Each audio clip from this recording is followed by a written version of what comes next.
A nation in crisis. Germany's economy is crumbling and heading into a depression, and its government's jaw-dropping response will leave you stunned. I'm your host, Steve Van Metre, and thanks for joining me today. In our show today, Volkswagen just struck a deal to keep German plants open. Is this a win for German workers or a warning sign for workers all around the world of what's to come? And the latest consumer sentiment data is shocking as Americans now are losing faith in the future. I'll show you what's behind the plunge and what's coming next. Plus, a key signal in the financial system just flashed red. Here's what this means for investors, and we have a holiday surprise. Stay tuned. Now let's turn to Germany, where the focus is all about the economy, and we've been warning that it's headed into a depression, and as you're about to see, the government's response is shocking and far too late. Almost all sectors are considering job cuts as German bankruptcies are now growing by double digits, and it makes perfect sense. As people lose their jobs, they can't pay on their bills, so they head into delinquency and eventually default. And this is something we're going to see in every major economy all around the world, including here in the United States. And what this is going to lead to is not just a global recession, but perhaps a global depression and a financial crisis with it. Let's take a deeper look as Germany's economic crisis is defined by a lack of orders, high labor and energy costs, along with high regulations. Well, if we look around the world, we see one thing that stands out. It's a lack of new orders. We see that here in the U.S. data from the regional Fed, as we recently looked at the New York and Philadelphia data,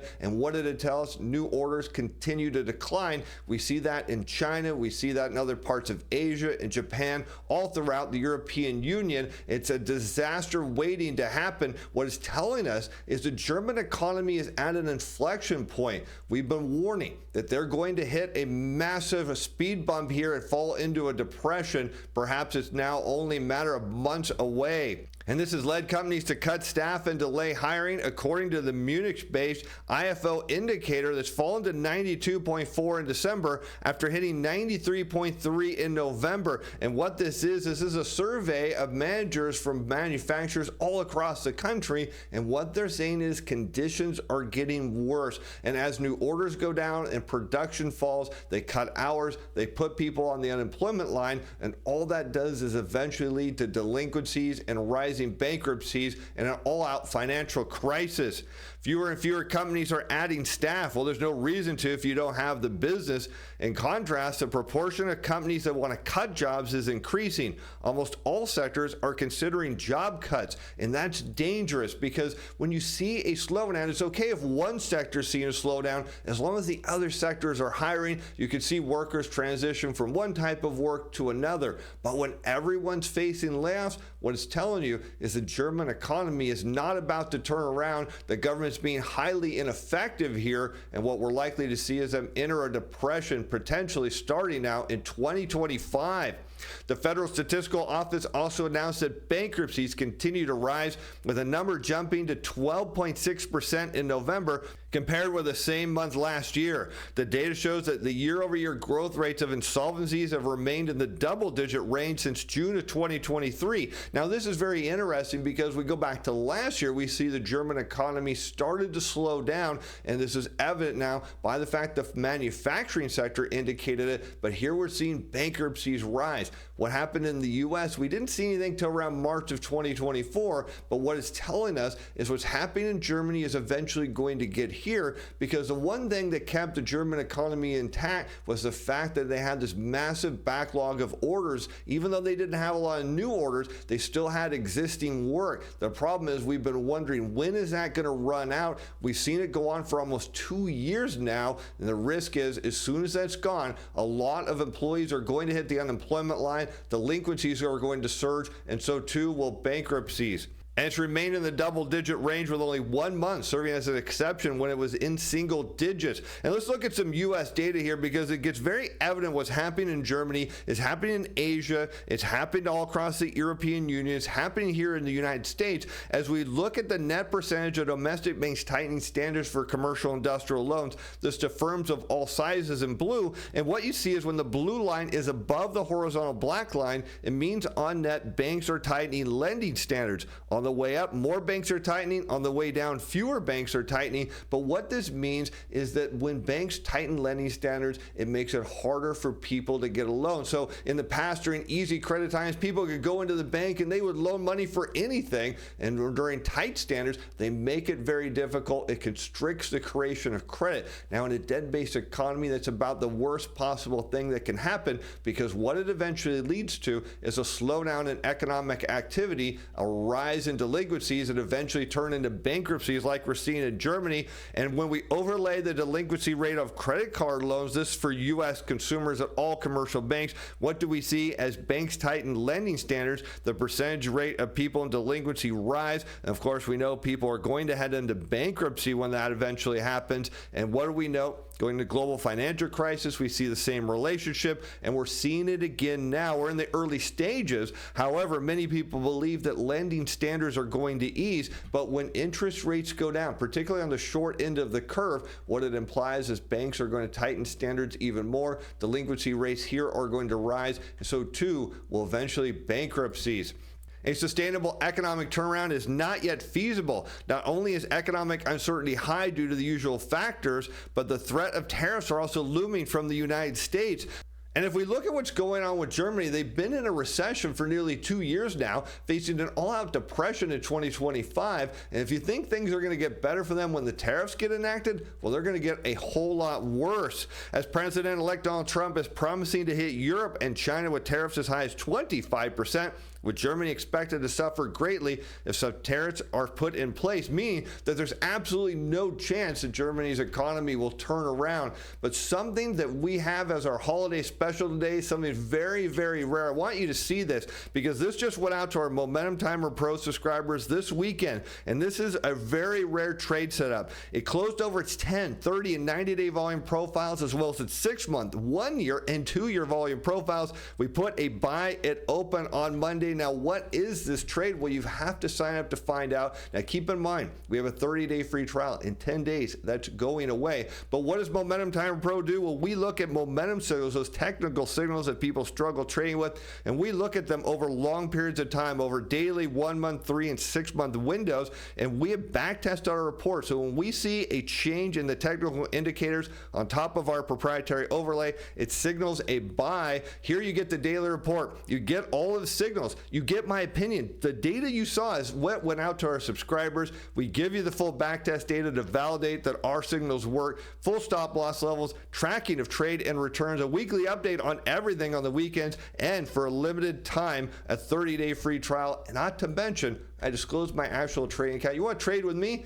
Jump on those links in the description below before that free trial is gone, because the response from the German government, well, is a whole lot of nothing, as Germany's economy is in dire straits with national elections just 2 months away. And what have they done? 2 years in a row of recessions. That's the problem. They've done absolutely nothing. This is a huge issue, because now we're going to turn to Volkswagen, who just did something very unexpected. They were going to shut down one of their factories. They're now decided to keep it open, but there is some limits, as the union has now agreed to cut capacity and keep German plants open. But is this a good thing for German workers, or is this now a warning sign for workers all over the world? You're not going to believe what's coming, because when we talk about capacity utilization, this is what's going to impact Volkswagen. They're going to cut how many cars they're pushing out of their factories. They have to, because they're not selling as many. But one of the issues we face is when you overlay capacity utilization, shown in blue, with the unemployment rate, this being U.S. data, that's shown in red, what happens is that as a percentage of a factory's capacity utilization declines, the unemployment rate rises. You can see this near mirror relationship, with the exception of around 2015 all the way into about 2019. You see every time capacity utilization goes down, the unemployment rate goes up. This is a danger sign for workers all over the world, because what we're going to see from manufacturers is they're now going to tell us that there isn't enough demand for the capacity that they actually can generate goods based on. They're going to cut capacity back to the level of demands, and that means jobs are going to get cut. And VW agreed to keep the brand's 10 German factories operational and reinstate job security agreements until 2030, the Works Council said. In exchange, workers agreed to forego some bonuses, cut capacity at 5 sites by several 100,000 units. But here's a big one: reduce the workforce by more than 35,000 over the next 5 years. That's an average of 7,000 a year. Do you think the workers are going to come out ahead on this? Here's what's going to actually happen. Demand's going to fall further, and what's going to happen to these workers is they're going to see their hours worked get cut. Those that do have a job, some of them are going to lose them. If you think the VW is going to honor this as demand continues to slow down all around the world, not a chance. But for those in the manufacturing sector all around the world, what's happening to VW, this is what's going to get negotiated. The problem is, in the end, workers are going to lose. As automakers are battling a sales slowdown in Europe, well, that's all over the world, where consumers are under pressure from elevated living costs that are balking at high-priced EVs. It's not EVs. It's not the issue here. Think about this. There's lots of people that are heading to retirement. They're called baby boomers, and they used to have about 2.5 cars. Some families had 2, some had 3, around average 2.5, and they loved to buy cars. They went to work, they bought new ones, but what's happened now? They're in retirement, and when they face higher prices, what's one thing you can get rid of if you have 2 vehicles? You can get rid of one. You think about what it saves you. Saves you on payments, maintenance, insurance costs, everything. You can get rid of that, and you don't need another one. Not to mention, a lot of Americans are now on a hybrid or work from home schedule. What does that mean? You don't commute as much. You don't buy as many vehicles. In fact, I was at the dealership just the other day getting the oil change on my car. I was the only person there. There was nobody on the sales floor except salespeople, and they were eating pizza. I said, "Can I get a pizza if I buy a car?" They said, "No, you can't." That's how bad things are. People are not out buying because they don't need vehicles. This is a huge problem because car sales are now expected to grow modestly in 2025 as global output falters.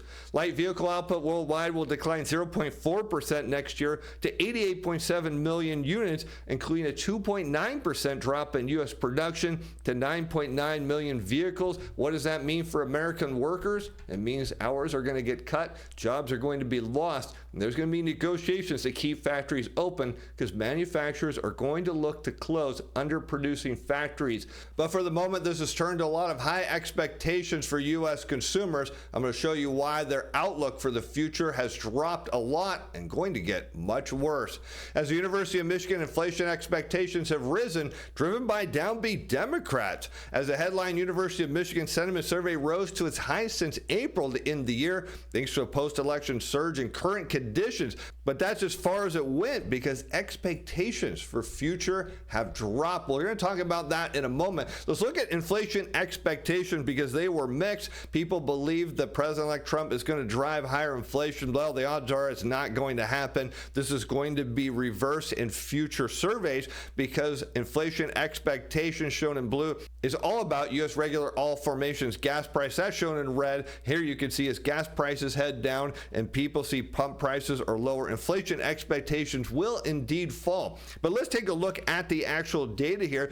As current conditions rose from 63.9 to 75.1, as many Americans now are very optimistic that President-elect Trump will be taking the White House next month. But just the fact that they're optimistic now, look at what's going on with future expectations, because you would think the outlook would jump as well, but what happened is it actually fell from 76.9 to 73.3. What's the reason here? Is why people are happy today. They're not seeing one key thing in the economy change, and that is the labor market. Because when we look at consumer sentiment, was shown in blue against the unemployment rate in red, we can see that while people are happy today, their outlook is not getting better. And the reason why, it's all about the labor market. We have seen sentiment rising here, along with the fact that the unemployment rate in red has been slowly ticking up. But when we look back, what happens as the unemployment rate rises, consumer sentiment will outright plunge. The risk right now is as Germany heads into a depression, well, they're going to drag a lot of other countries with them. We're already seeing slowdowns here at the manufacturing level. What's going to happen is the unemployment rate is at an inflection point. Likely in the first few months of next year, we're going to see it surge higher, and that means consumer sentiment about to plunge. But we have now a red flag showing up in the financial system. Let's talk about what it means for investors.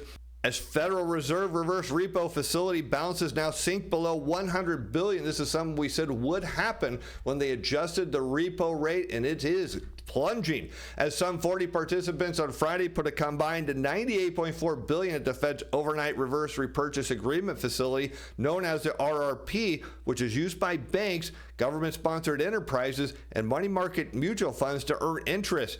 It marks a steep decline from a record $2.55 trillion stashed there back on December 30th, 2022.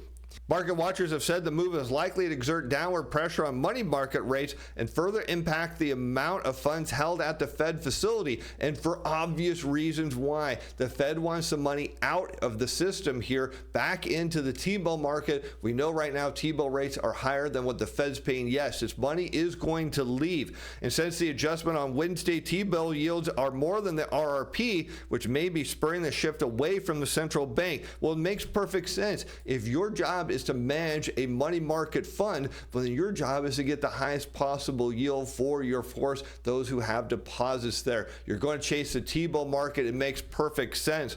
However, that could change next week as T-bill settlements will remove about $70 billion of supply from the market, driving rates lower and moving money back to the daily operation. Highly unlikely because, of course, what we know is money market funds are very aware that the Fed is further going to cut rates. I'm going to show you why this is going to happen as we now look at 6-month bill yields, which I accurately predicted would head lower as the Fed did try to push money out of RRP, and they're doing this specifically because the Fed wants to lower the funds rate, which you see here in blue, because while Powell's talking about inflation and not cutting as many times next year, he's worried about the economy. He's worried about the U.S. labor market. He needs an excuse to cut early next year. And one of those reasons, now we talked about this in the show the other day, is what he's going to go out and tell us that financial conditions have tightened, that market expectations mean that rates need to go down because the funds rate is still in restrictive territory. How will we know that?